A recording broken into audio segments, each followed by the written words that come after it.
Antoine Bangui Rombaï, l'une des plumes de l'histoire du Tchad, n'est plus, rendons-lui hommage. L'histoire du Tchad contemporain tient parfois dans le destin d'un seul homme. Antoine Bangui Rombaï est de ceux-là. Il incarne cette génération d'intellectuels africains portés par le souffle des indépendances avant de se heurter au récif de la dictature. Né le 22 septembre 1933 à Bodo, en pleine zone côtière au sud du Tchad, Antoine Rombaï dit Bangui obtient son baccalauréat en 1954 au lycée de Die en France. Il entre à la faculté des sciences de Grenoble qu'il délaisse un an plus tard pour l'école normale d'instituteurs de Caen. Après ses brillantes études en France, où il décroche une licence en mathématiques, Antoine Bangui regagne sa terre natale avec la volonté de bâtir.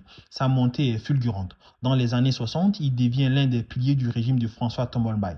Ministre de l'Éducation puis des Affaires étrangères, il est au cœur du créateur politique d'un État qui se cherche. Mais au Tchad comme ailleurs, le pouvoir est un soleil qui brille ceux qui s'approchent de trop près. En 1972, la machine se détracte. Soupçonné de complot, Bangui passe brutalement des dorures des ministères à la poussière des cellules de N'Djamena. Pendant 3 ans, il connaît l'enfer carcéral, l'isolement et l'incertitude du lendemain.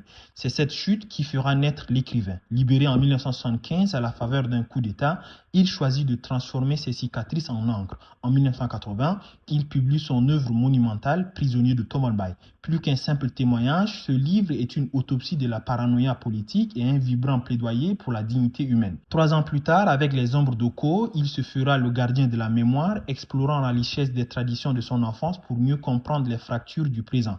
Homme d'État déchu devenu conscience littéraire, Antoine Bangui n'a jamais cessé d'aimer son pays, revenant même dans l'arène politique lors de l'élection présidentielle de 1996. Antoine Bangui Rombaï n'était pas un homme de rancœur, mais un homme de vérité. À travers ses écrits, comme dans ses engagements politiques ultérieurs, il a cherché à réconcilier le Tchad avec lui-même entre ses ombres ancestrales et ses lumières futures. Aujourd'hui, le rideau tombe sur une existence de courage. La plume s'est posée, mais l'encre de ses récits reste indélébile. Antoine Bangui Rombaï ne s'en va pas tout à fait.